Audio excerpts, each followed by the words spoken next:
You cannot watch a 10-second video right now without Subway Surfers running underneath it. Don't lie to me. Don't sit there with that face. If there isn't a little guy jumping over trains in the bottom half of the screen, your brain starts sending distress signals after 4 seconds, and you swipe away. Your attention span is so cooked that a 10-second clip of something actually interesting isn't stimulating enough on its own. You need two things happening simultaneously just to feel normal. That's not a personality trait. That is a medical situation. And the worst part is, you already know this. You know your brain is melted mush. You've known for a while.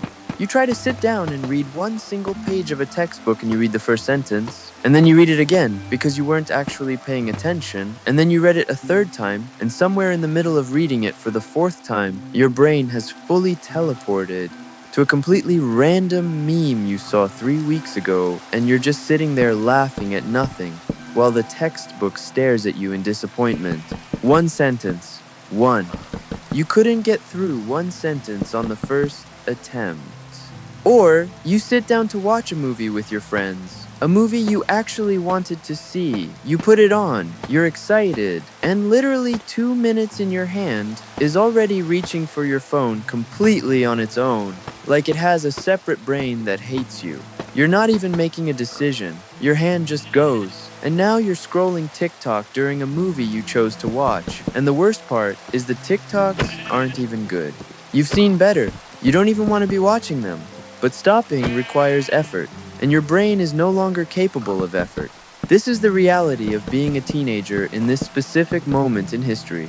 Our brains got absolutely destroyed by short-form content, and we are all just kind of walking around pretending that's fine. Having a full conversation with someone and realizing halfway through that you retained nothing they said because your brain dipped out somewhere in the second sentence.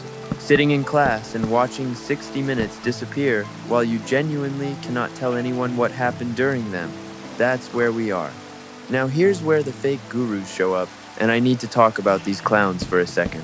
The dopamine detox guys. These motherfuckers will tell you with complete confidence that the solution is to go sit in a room with no screens, no food, no entertainment, no human contact for 48 hours, and just exist, meditate, stare at a wall, journal about your feelings, touch grass, but like slowly and with intention. And if you can successfully be completely miserable for 2 days straight, your brain will magically reset and you'll be a changed person. This is genuinely insane advice. I'm 18, I have homework and a group chat and a life. I'm not going to a forest to rediscover silence. That is not a real solution for a real person. That's a solution for someone who has already completely lost the plot. Here's what actually works, and I'm keeping this brutally simple. First, your phone needs to leave the room. Not face down on the desk, not on silent, out of the room. Because as long as it's within reach, your brain knows it's there and it will scream at you every 4 minutes until you pick it up. You don't have the willpower to resist that while also doing something hard. Nobody does. Remove the option entirely. Second, turn your phone screen to grayscale. Go into your settings right now and do it. Your phone becomes genuinely depressing to look at when it's gray. Apps look ugly. Videos look dull. Your brain stops getting that little hit from the colors and the movement, and suddenly scrolling feels as interesting as reading a text document. It's not exciting enough to be worth picking up. This sounds stupid. It works embarrassingly well. Third, delete the worst apps. Not hide them in a folder. Delete them.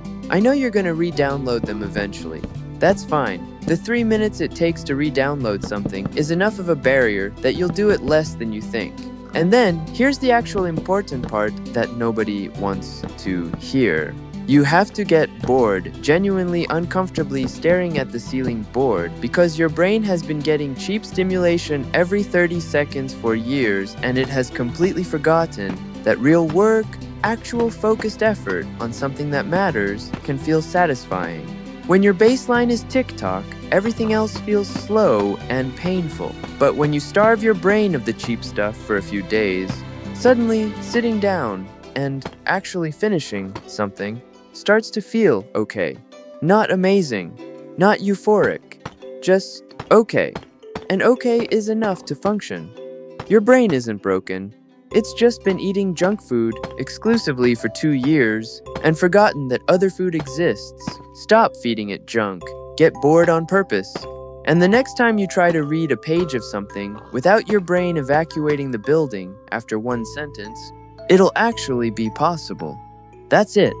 That's the whole fix. No woods required.